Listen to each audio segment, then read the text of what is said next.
Hey everybody, welcome to our channel. This is Designed Alliance. This is a place where we like to talk about leadership topics, and this is about leadership through building better people, better teams, and overall improving quality of life. So again, my name is Tom. I'm the host of this channel, and today I got Katelyn. Katelyn, why don't you introduce us? Hi, I am Katelyn Tillotson. I have been hanging with Designed Alliance for about 2 years, and I got into leadership because I am a board certified behavior analyst. So I oversee a team of registered behavior technicians, and I carry a caseload of about 7 or 8 clients. So this has been a super great platform for me to grow my skill set and learn how to be the best leader I can be.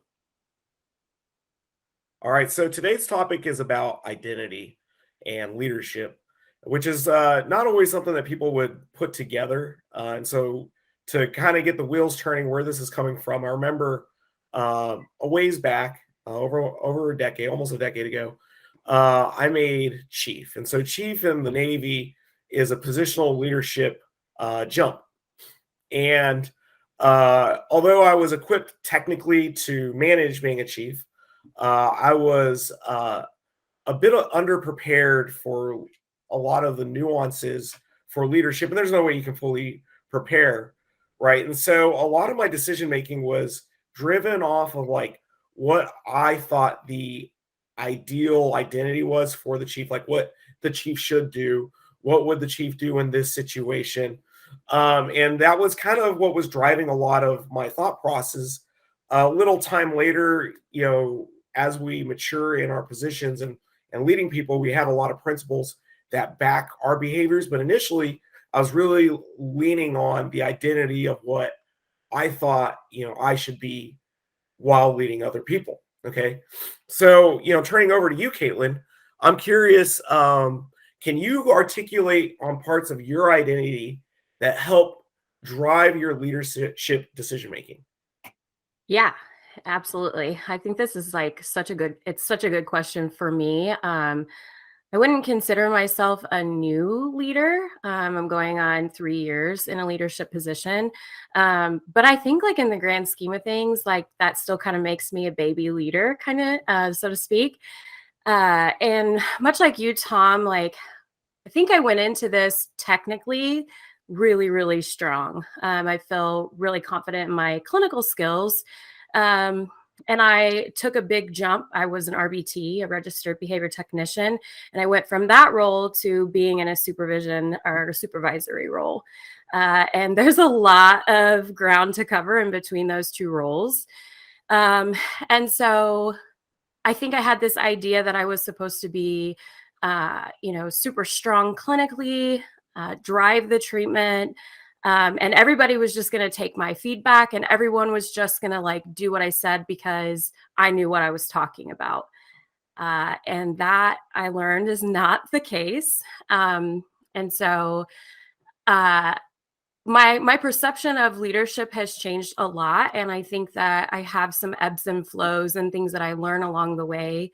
But I was met with some criticism in the beginning of my career because I did come out, like a bull in a china shop, ready to make a bunch of changes, and the staff did not receive me well. And so then I think that what happened was then all of a sudden I wanted to please everyone because my way of doing it wasn't working. And that also kind of put me in a weird position because I found myself like avoiding difficult conversations, worrying like, am I going to hurt someone's feelings or upset someone? Is someone going to take me the wrong way? And so I think it's been a gentle balancing act so far for me, just trying to get my footing and figure out the best way to go about that. Does that answer your question?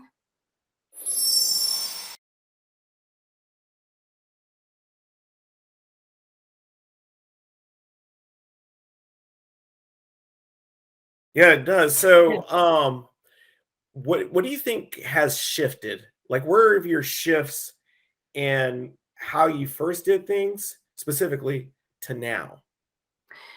Yeah, so that's a great question.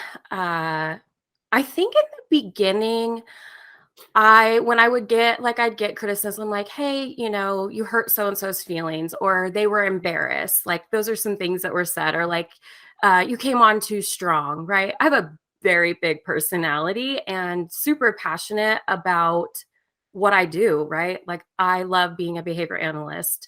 Um, and so it almost was like a personal blow to me, right? Not just as supervisor Katelyn, but just Katelyn in general. Like, this is my big, passionate personality. And so I would take it personal, and almost like write those individuals off like, oh, well, they just can't take feedback, or, oh, they just, they don't know what they're talking about. And I feel like the shift for me has really it come from shifting that perspective. Oh, they can't. And I really, turned it on me and said, okay, Caitlin, like, what are some things that you can do um, to be a better leader and shift your perspective about people, um, and try to put yourself in their shoes, right? And so, just one simple thing that I have done, when I start working with a new technician, at the very beginning, our first supervision session, I lay it all out there. I say, this is who I am. Here's my big, passionate personality. And here's what you can expect from me. And then I ask them, like, how they want to receive feedback. And I've been really trying to, in behavior analysis, we talk about working in the antecedent. And so I've been trying to work in the antecedent by letting my staff ahead of time, like, hey, this is what you can expect. And I don't want you to take these things personally.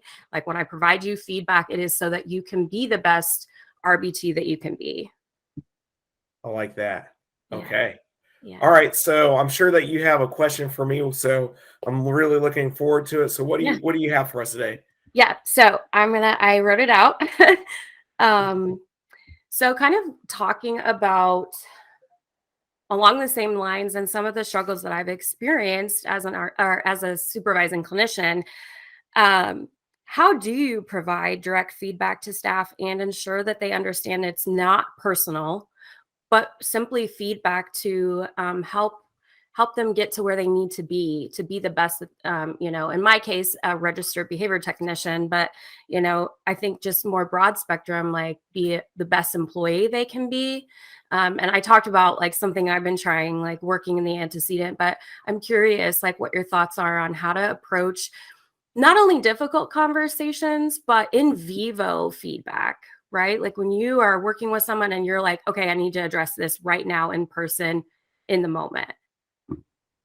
I like that. Okay. So that has changed a lot since I've started. I will tell you that when I first started, it would be very direct, like, here's what happened, here's what it should look like, you know. Will you do better next time? All right, moving on, right? Yep. I would say that like kind of the identity that I bring upon myself is teacher and coach. And I like that because it's a relational it says a lot about the relationship with the person that you're trying to feedback to, because when you feed back to people, if that person picks up that you don't care about them, it's not going to be really well received. Okay, and very likely that it will be corrected in the moment, but anything that is like sort of like that but isn't directly that may not get corrected as well, right? And so Right. a lot of those peripheral adjustments that you ought to also want wouldn't go there.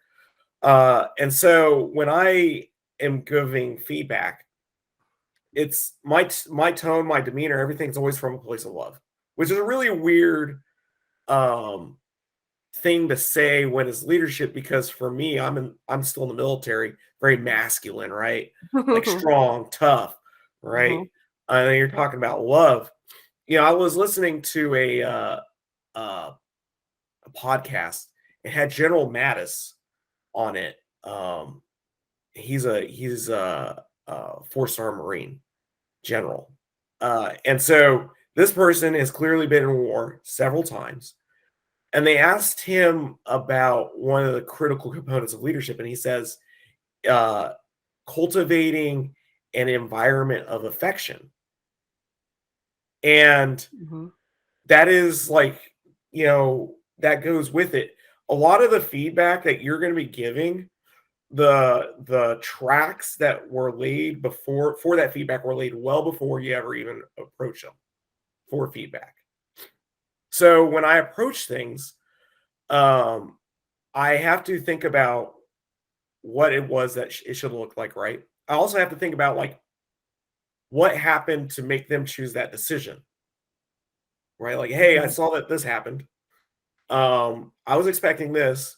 What happened where you went that way? Because maybe they do have a good reason, and I don't know, right? And I'll be like, okay, so all right, I see where you're coming from, right? And then the other thing I kind of keep in mind is that like any decision, right? A person is making the very best decision that they can with the mindset and the frameworks that they're operating within at the time. And so more times than not, what happened, what it should look like doesn't really address the part where maybe they just weren't in the right mindset to make the right decision to begin with. Okay, and Mm-hmm. so then you start talking about it, get the idea. Um in the end, there is a discussion about, hey, here's my expectations about like in that situation, here's what I think it should look like in the end. Mm-hmm. And I give a why. And here's why, right? So I teach them along the way. Even though the end result was me tell them what it was that I saw, what it was that I think it should have been, and the why. And even though maybe those didn't change, the tone and the heart that came with it is a lot different. Does that answer your question? Yeah, it does. Awesome. Yeah. I'm sure you have a follow on. I see you're contemplating. I am, yeah. Oh, for sure. I always have questions. Yeah, I think like where I might struggle just a smidgen with Mm, kind of what you're talking about, because I'm all for it, like meeting people with love. That's how I work as a clinician as well. I think it's so important to just meet people with empathy, big open arms. And I think anybody who knows me knows that that's, how I am all of the time. And I feel like something I've struggled with is like I care so much. mm. Um, that I feel like it almost deters me from giving feedback, if that makes sense, because I do care. And I'm worried about saying the wrong thing or doing the wrong thing, especially, I think my learner history as well as, created some aversive moments for me, like, oh, if I give this feedback, they're going to be upset. And they're going to think that I, am being mean, which I'm not. Or like, especially if I know staff on a personal level and I know that they're struggling, I avoid giving feedback because I know that they're already having a hard time. Does that make sense? It does, and Well, let me build on it then. yeah, yeah. Let me see what I hear here. Okay, so sometimes there's different kinds of feedback, right? There's feedback on expectations, work, and not meeting expectations, right? And Mhm. then there's the harder ones I always feel is like feedback on interpersonal like relationships, like how like people are treating other people or coming across other people, and you Yep. feel like you need to step in, right? Yep. And so sometimes it's a hard conversation. And so when I come across that, what I am looking is actually at how that person is impacting the other people, right? Like it is a hard question. I might hurt their feelings in the moment, right? Mhm. So, but there's a couple ways you can soften that blow, right? So let's Yeah. say Yeah.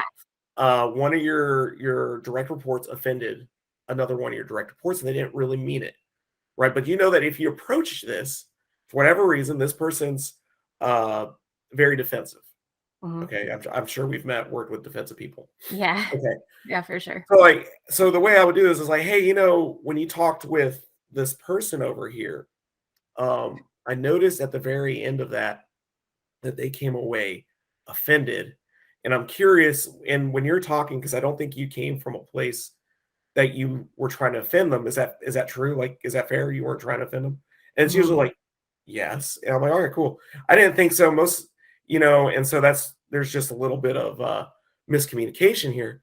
Mhm. But I will tell you, I can tell that you're coming from a good place, but over here, they got offended because of this. Okay. Mhm. Now let's say that there's heated emotions. Mm? Sometimes, like, Mhm. people get really worked up. Mhm. Separate them, let them both cool down. And then I talk to both, like, hey, cool it down. We'll Mhm. address this when the emotions aren't so high. And I go talk to both of them. And I'm like, hey, this is what I saw. What was it specifically that got you really worked up? Right. Because that question, I think that people can answer that question when their emotion isn't so high. Oh, Yeah. this person said this, but when they did this and this and this, I'm like, all right, cool. So, and then I dig a little bit there, and I'm like, okay, so because they said that, you're feeling that they're a hypocrite. Is that like what you're trying to say? Mhm. Or get to the root of it, right? And I go, okay, cool. And then I go to the other one. I'm like, hey, you know, I saw that this happened. You got really heated. Can you help me out understand what happened there that got you really mad? And then why by breaking it down bit by bit, you can eventually get to the point where it's like, hey, did you want to upset the other person like you did? Mhm. Right. And so for me, it's a bit more methodical, but I have to get people's emotions out of it. I have Mhm. to ask them if the response that they gave the other person was intentional, because sometimes you will come across that, Mhm. right? Yeah, yeah, I was trying to make them mad. Here's why, right? Mhm. Yeah. And then that's a separate thing. But I look at it from a coaching aspect, big team, impact on one side, impact on the other. And then I Mhm. look at it from the teacher standpoint of the individual. And then almost like I would say 80 to 90% of the time, there's some sort of miscommunication Mhm. and you're finding that common ground. And it's hard, but I think that the most times that I have been able to handle those hard conversations was explain the impact of the that they had on another person, ask if that was their intention, and if it isn't, then you get them into the coaching, like you can coach them at that moment. I Yeah. clarify? Yeah. So I want to kind of recap because I feel like we've got some bullet points and those are always Yeah, really helpful. It sounds like what you're describing is almost like a systematic process. First you yeah, separate the emotions, right? Kind of make sure that everybody is on equal ground, right? And nobody's like super upset, heightened crisis. Um, Second, you're going to ask questions, right? yeah, Getting to the root of it, figuring out like, is this really what you meant? Um, and if not, what did you mean or how did you perceive it? Right. And then I think the third thing that I kind of took from this is, pinpointing the miscommunication because I think labeling and identifying that, right? Like if behavior analysts will call that tacting. But labeling that miscommunication, I think will be super beneficial for everybody involved, right? And for the future too, right? Because then now you learn something from a tough or difficult situation.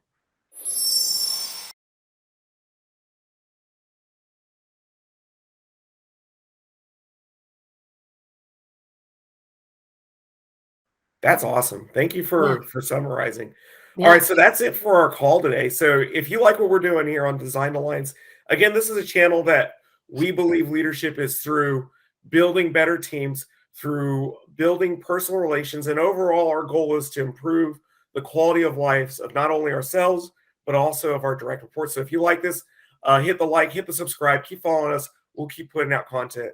I hope you have a great rest of your day.